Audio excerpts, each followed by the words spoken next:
guys, welcome back to my channel. My name is Becca and welcome to my breastfeeding prep checklist video. If you've missed these videos, I've done a couple of different prep style videos for prepping for labor and delivery, for bringing a newborn home, for postpartum. This one is for if you plan to breastfeed. Basically, it is list that I've compiled through having one child of things that I want to make sure I check off the list and make sure I have no matter what before baby number 2 comes home. Make sure to head over to my Instagram down below and follow me over there. That's where I post on a daily basis. You can also head to my TikTok and hang out with me over there, but we are going to get right into this video. All right, again, so these are basically the top items that I felt like I couldn't have lived without breastfeeding my first child. So I wanted to compile a list to make sure I had all this stuff ready for the day I come home planning to nurse another child. Number one on that is nipple pads or breast pads, whatever you want to call them. And you can get disposable ones, you can get reusable ones, whatever works for you, but they're definitely important because once your milk comes in, you'll probably leak the entire time that you're breastfeeding. You will have times where you leak, especially for me overnight. But always having those on hand was so important for me. Another thing is a Haka. There are different brands that make them besides just the Haka brand. Lansano has them.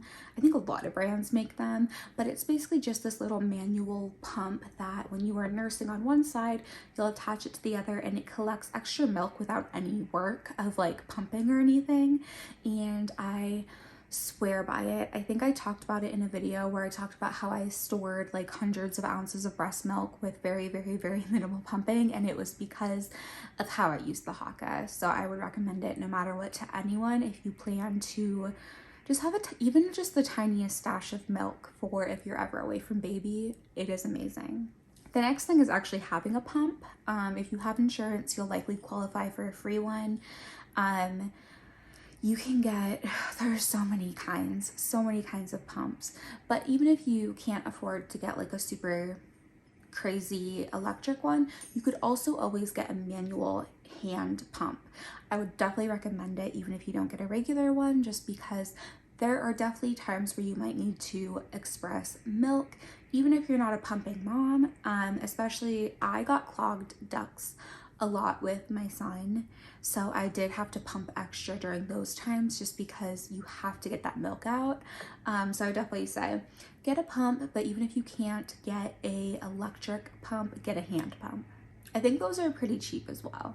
After that, I wrote down a couple kind of like food-like items. One is body armor. I like to stock up on body armor. A lot of people use it. It just keeps you super hydrated while you're breastfeeding, and being hydrated is really important for your milk production. After that, I just wrote down snacks, like granola bars and stuff. Put snacks all over your house. Any place that you'll nurse the baby, have snacks there, because that is when you get so hungry. And going along with the snacks, the other thing you should have everywhere is water. So I would recommend getting stainless steel water bottles like Yetis, Hydro Flasks, things like that, because they keep it cold, especially overnight, because you'll be thirsty overnight as well. But have those everywhere and full of cold water because you'll be thirsty. After that, I also wrote down nursing bras, which I usually don't get a lot of like regular nursing bras. I get like 1 or 2. I like to get the sports bra nursing bras because you can sleep in them. They're usually pretty stretchy. They're not overly supportive because you kind of don't really need that, honestly.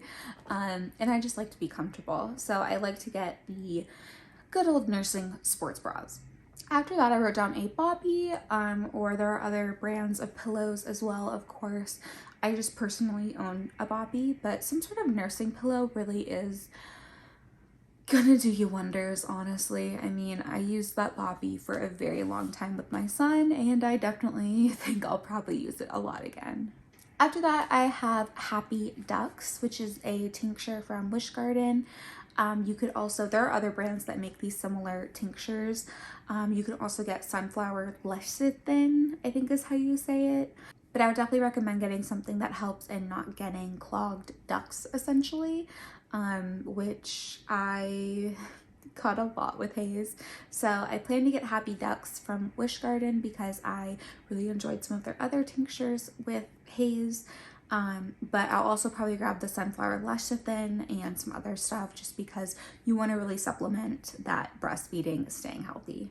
After that, I wrote down a nursing cover. This isn't something everyone needs to have, but for me personally, I did like to have a nice, flowy, like lightweight nursing cover. That way myself and my son could have been as comfortable as possible, but I did prefer to cover up in public or around other people, and that's just a personal thing.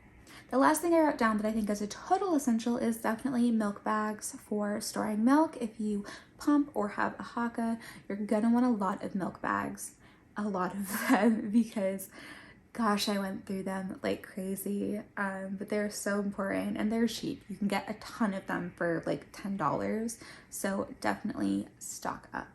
All right, you guys, that is my list of my kind of breastfeeding prep that I just gonna have a checklist of everything I want to make sure I have ready for nursing for baby number 2. I hope this helps some of you guys prepare if you're planning on nursing your baby as well. If you enjoyed it, give it a thumbs up and let me know down below other videos you want to see, and I'll see you guys next time.